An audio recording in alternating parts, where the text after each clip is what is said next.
everyone, this is Tanya darling. Hope you guys are doing great.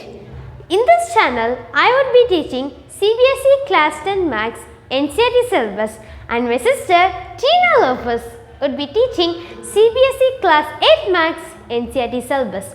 Alright, now let's get into the video. Today we are getting into a new chapter, that is quadratic equation. So what is quadratic equation? So what is the definition for quadratic equation? Alright, now let's see its definition for quadratic equation.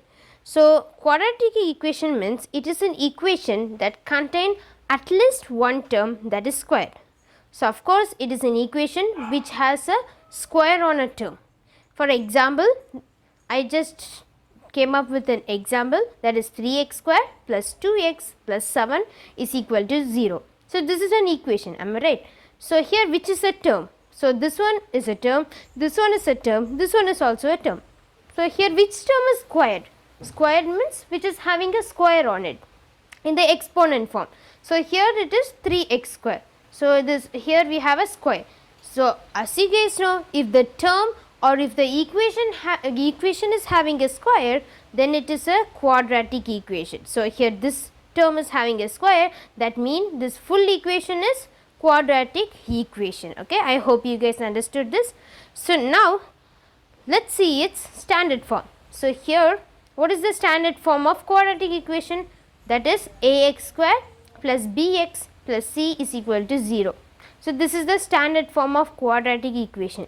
You guys might be wondering, what is the standard form? What is the meaning of standard form? Standard form is nothing but the equation which we use in the certain problems. Okay, so in this quadratic equation chapter, we will be using certain standard forms. That is like this standard form. We are going to be using this standard form and we are going to be solving the problems. Okay, so that is why we have standard form right over here. So the standard form is, it is somewhat like a formula. You can just learn this formula. This is very important. It is kind of like a formula. You can just learn it. So the formula, the standard form is ax square plus bx plus c is equal to 0. So where a should not be equal to 0. It should not be equal to 0. Okay. So what does it mean? What is the meaning that it should not be equal to 0? So while solving a problem, we should not get a, in this a place we should not get 0. If we get 0, then it is not a quadratic equation. Okay. For example, here we have a equation, am I right? So in this equation, here this one is a and this one is b and this one is c.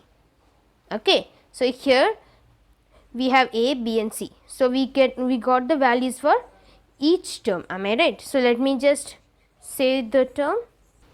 So here what is the a value? So the a value is 3 and the b value is 2, c value is 7. Okay. For example, let me just write it. So here what is the a value? So the a value is 3 and what is the b value? So the b value is 2 and what is the c value? So the c value is 7. Okay. So likewise we are going to be solving the quadratic equation problems. Okay, it is really easy. If you just understand the concept, then you can just solve any problems. Okay, so please make sure that you guys learn this standard form. Okay, that is ax square plus bx plus c is equal to 0, where a should not be equal to 0. Okay, so here you guys can see factorize, completing the square, using quadratic formula. What are these things? So here I had just written factorize, completing the square, using quadratic formula. I had written this, why? Because we are going to be using those methods to solve this quadratic equation lesson. Okay, so in the particular exercise we might have particular formulas. Okay, first we might be using factorize method and this method, so on. So we also have graphing method, but that is a deleted portion. Okay, no need to study that. Okay, so we are going to be focusing upon these three topics, that is factorize, completing the square and using quadratic formula. Okay, so it is really easy to do if you understand the formulas. If you just understand the main concept, then you can solve any problems in this chapter, that is quadratic equation. Okay, so this is the introduction of quadratic equation. I hope you liked it. Make sure that you guys learn this standard form, okay, and the definition, of course. I hope you guys enjoyed this video. Please like this video and help your friends by sharing this video. Please subscribe to our YouTube channel. If you have any doubt, you can comment me in the comment section. See you in the next video. Bye.